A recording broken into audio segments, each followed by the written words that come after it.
Hello बच्चों, स्वागत है आपका अपने YouTube channel today's study classes में। बच्चों, आज हम लर्निंग आउटकम्स आधारित लर्निंग ऐप सामग्री कक्षा 8 विषय विज्ञान का S702 पार्ट ए करेंगे, जो कि अम्ल, क्षारक और लवण के बारे में है। तो चलिए बच्चों, करते हैं। सबसे पहले बच्चों हम अम्ल और क्षारक के बारे में पढ़ते हैं। जैसे कि यहाँ लिखा है बच्चों, अम्ल और क्षारक दही, नींबू का रस, संतरे का रस और सिरके का स्वाद खट्टा होता है क्योंकि इनमें अम्ल होता है। ऐसे पदार्थों की रासायनिक प्रकृति अम्लीय होती है। ठीक है, ऐसे पदार्थ जिनका स्वाद कड़वा होता है और जो स्पर्श करने पर साबुन जैसे लगते हैं क्षारक कहलाते हैं। इन पदार्थों की प्रकृति क्षारकीय कहलाती है। ठीक है बच्चों, तो बच्चों यहाँ हमने अम्ल और क्षारक के बारे में पढ़ा है। ठीक है बच्चों, और आप भी यहाँ अम्ल और क्षारक के बारे में और भी जानकारी पढ़ सकते हो। ठीक है बच्चों, अब जैसे कि यहाँ उदासीन विलयन क्या होता है उसके बारे में लिखा है। जैसे कि ऐसे विलयन जो लाल अथवा नीले लिटमस पत्र के रंग को परिवर्तित नहीं करते उदासीन विलयन कहलाते हैं। ठीक है बच्चों, तो बच्चों आपको क्या करना है, अम्ल और क्षारक के बारे में ये पूरी सब जानकारी को पढ़ना है। ठीक है, तभी बच्चों आप ये प्रश्न आसानी से कर सकोगे। तो चलिए बच्चों इसके प्रश्न उत्तर करते हैं। अभ्यास वर्कशीट 1, इसका पहला प्रश्न है बच्चों, अम्ल किसे कहते हैं? तो बच्चों इसका उत्तर है, वे पदार्थ जिनका स्वाद खट्टा होता है वह अम्ल कहलाते हैं। ठीक है बच्चों, वे पदार्थ जिनका स्वाद खट्टा होता है अम्ल कहलाते हैं। जैसे कि दही, नींबू का रस, संतरे का रस, ये सभी अम्ल कहलाते हैं बच्चों। इसका दूसरा प्रश्न करते हैं बच्चों, क्षारक किसे कहते हैं? तो इसका उत्तर है बच्चों, ऐसे पदार्थ जिनका स्वाद कड़वा होता है और जो स्पर्श करने पर साबुन जैसे लगते हैं क्षारक कहलाते हैं। तो बच्चों आप इसका उत्तर यहाँ से यहाँ तक लिख सकते हो। तो बच्चों आप इसका उत्तर यहाँ से यहाँ तक लिख सकते हो। ये बच्चों इसका दूसरा उत्तर होगा। ठीक है, इसका तीसरा प्रश्न करते हैं, उदासीनीकरण अभिक्रिया को शब्द समीकरण के माध्यम से समझाइए। तो बच्चों उदासीनीकरण की अभिक्रिया को हमें शब्द समीकरण के माध्यम से समझाना है। जैसे कि बच्चों यहाँ लिखा है अम्ल प्लस क्षारक और ये गिब्स लवण प्लस जल। इसमें क्या होता है बच्चों, ऊष्मा निर्मुक्त होती है। ठीक है, इसका चौथा प्रश्न करते हैं बच्चों, अम्ल और क्षारकों में दो अंतर लिखिए। तो बच्चों हम यहाँ लिख सकते हैं अम्ल, ठीक है, और यहाँ लिख सकते हैं क्षारक। ठीक है, तो बच्चों इसका पहला पॉइंट है, स्वाद में खट्टा होता है। अम्ल स्वाद में खट्टा होता है और क्षारक स्वाद में कड़वे होते हैं। ठीक है, और बच्चों अम्ल का दूसरा पॉइंट है, रासायनिक प्रकृति अम्लीय होती है। और क्षारक का दूसरा पॉइंट है बच्चों, इनकी प्रकृति क्षारकीय होती है। ठीक है, चलिए बच्चों इसका पांचवा प्रश्न करते हैं, नीले लिटमस पत्र को एक विलयन में डुबाया गया, विलयन नीला ही रहता है, विलयन की प्रकृति क्या है? तो बच्चों इसका उत्तर है उदासीन। ठीक है, तो चलिए बच्चों इसका छठवां प्रश्न करते हैं, आपको 3 द्रव नींबू का रस, साबुन का घोल तथा शक्कर का विलयन दिया जाए तो आप गुड़हल के पुष्प को सूचक के रूप में उपयोग करके तीनों द्रवों की पहचान कैसे करेंगे? तो बच्चों इसका उत्तर है, गुड़हल के पुष्प का सूचक अम्लीय विलयनों को गहरा गुलाबी और क्षारकीय विलयनों को हरा कर देता है। ठीक है बच्चों, इसका अगला प्रश्न करते हैं बच्चों, उदासीन विलयन किसे कहते हैं? इसका उत्तर है बच्चों, ऐसे विलयन जो लाल अथवा नीले लिटमस पत्र के रंग को परिवर्तित नहीं करते उदासीन विलयन कहलाते हैं। ठीक है, तो बच्चों इसका आठवां प्रश्न करते हैं, लिटमस पत्र के द्वारा आप अम्लीय, क्षारकीय तथा उदासीन पदार्थों को कैसे पहचानेंगे?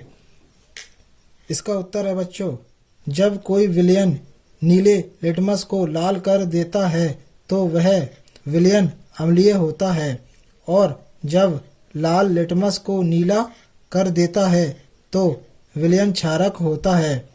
ठीक है, और कोई परिवर्तन न होने पर विलयन उदासीन होता है।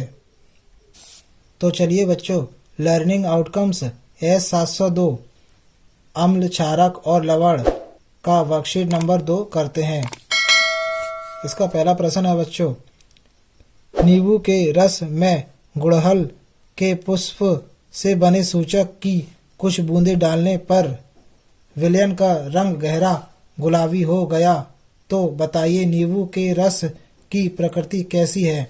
तो बच्चों इसका उत्तर है, ऐसी स्थिति होने पर नींबू के रस की प्रकृति अम्लीय होगी। ठीक है, इसका दूसरा प्रश्न करते हैं बच्चों, साबुन का विलयन लाल लिटमस को नीला कर देता है, साबुन का विलयन अम्लीय है या क्षारकीय? तो बच्चों इसका उत्तर है, साबुन का विलयन क्षारकीय है। ठीक है, तो आइए बच्चों इसका तीसरा प्रश्न करते हैं, ऐसे विलयन जो लाल अथवा नीले लिटमस पत्र के रंग को परिवर्तित नहीं करते वे क्या कहलाते हैं? तो बच्चों इसका उत्तर है उदासीन विलयन। इसका चौथा प्रश्न करते हैं, हाइड्रोक्लोरिक अम्ल प्लस सोडियम हाइड्रोक्साइड। तो बच्चों ये समीकरण को हमें करना है। इसका उत्तर है बच्चों सोडियम क्लोराइड प्लस जल प्लस ऊष्मा। ठीक है, इसका पांचवा प्रश्न करते हैं, दो अम्लों के नाम लिखो। तो बच्चों दो अम्लों के नाम है नींबू का रस और संतरे का रस। तो चलिए बच्चों इसका छठवां प्रश्न करते हैं, दो क्षारकों के नाम लिखो। तो बच्चों इसका पहला उत्तर है सोडियम हाइड्रोक्साइड मतलब NaOH, ये इसका रासायनिक सूत्र है बच्चों। और दूसरा है पोटेशियम हाइड्रोक्साइड KOH, ये इसका रासायनिक सूत्र है बच्चों। तो चलिए बच्चों इसका सातवां प्रश्न करते हैं, उदासीनीकरण की अभिक्रिया में कौन सा नया पदार्थ निर्मित होता है? तो बच्चों इसका उत्तर है लवण। ठीक है, इसका अगला प्रश्न करते हैं बच्चों। तो बच्चों इस वर्कशीट में हमें प्रोजेक्ट कार्य करना है। एक चम्मच हल्दी पाउडर में थोड़ा जल मिलाकर इसका पेस्ट बनाइए। इस पेस्ट को फिल्टर पत्र या सफ़ेद मोटे कागज पर लगाकर हल्दी पत्र बनाइए और सुखा लीजिए। इस हल्दी पत्र की पतली पतली पट्टियां काटिए। इन हल्दी पत्र की पत्तियों पर नीचे दिए गए विलयनों की कुछ बूंदों के साथ परीक्षण करके अपने अवलोकनों को लिखिए। तो बच्चों इसका उत्तर करते हैं, जैसे कि बच्चों यहाँ लिखा है परीक्षण विलयन, और यहाँ लिखा है हल्दी पत्र पर विलयन का प्रभाव, और यहाँ बताना है हमें अम्लीयता, क्षारीयता, उदासीनता जो प्रकट हुआ उसे लिखें। जैसे कि बच्चों नींबू का रस लाल, यहाँ आएगा बच्चों लाल, और यहाँ लिखा है बच्चों अम्लीयता। ठीक है, और दूसरा है बच्चों संतरे का रस, यहाँ लिखा है हमने लाल और यहाँ आएगा अम्लीयता। ठीक है, और तीसरा है बच्चों सिरका, यहाँ लिखा है हमने लाल और यहाँ आएगा अम्लीयता। इसी प्रकार बच्चों साबुन का घोल का हमने लिखा है नीला और यहाँ आएगा बच्चों क्षारीयता। खाने का सोडा, यहाँ आएगा नीला, यहाँ आएगा क्षारीयता। इसी प्रकार बच्चों शक्कर का विलयन कोई प्रभाव नहीं। ठीक है, और यहाँ लिखेंगे बच्चों उदासीनता। ठीक है, इसी प्रकार बच्चों नमक का विलयन, यहाँ आएगा कोई प्रभाव नहीं, और इसी प्रकार बच्चों यहाँ आएगा उदासीनता। ठीक है, तो चलिए बच्चों अब हम स्व आकलन करते हैं। जैसे कि बच्चों पहला प्रश्न है रिक्त स्थानों की पूर्ति कीजिए। यहाँ लिखा है बच्चों अम्ल नीले लिटमस को लाल कर देते हैं, तो बच्चों इसमें लाल आएगा। ठीक है, और दूसरा है क्षारक लाल लिटमस को नीला कर देते हैं। ठीक है, तो इसमें क्षारक आएगा। अब तीसरा करते हैं ऐसे विलयन जो लाल व नीले लिटमस के रंग को परिवर्तित नहीं करते उदासीन विलयन कहलाते हैं। ठीक है, तो यहाँ उदासीन विलयन आएगा बच्चों। इसका चौथा पॉइंट करते हैं। दही का स्वाद खट्टा होता है क्योंकि इसमें अम्ल पाया जाता है। ठीक है, तो चलिए बच्चों इसका दूसरा प्रश्न करते हैं। A प्लस बी गिव्स लवण प्लस जल। तो हमें बताना है बच्चों इसके पहले प्रश्न में उपरोक्त अभिक्रिया में A के स्थान पर क्या आएगा। तो बच्चों A के स्थान पर अम्ल आएगा। ठीक है, उपरोक्त अभिक्रिया में B के स्थान पर क्या आएगा।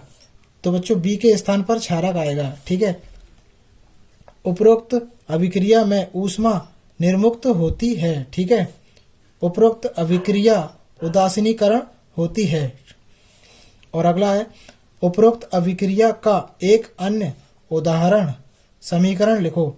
तो बच्चों इसका उदाहरण एक समीकरण है HCl plus NaOH gives NaCl plus H2O।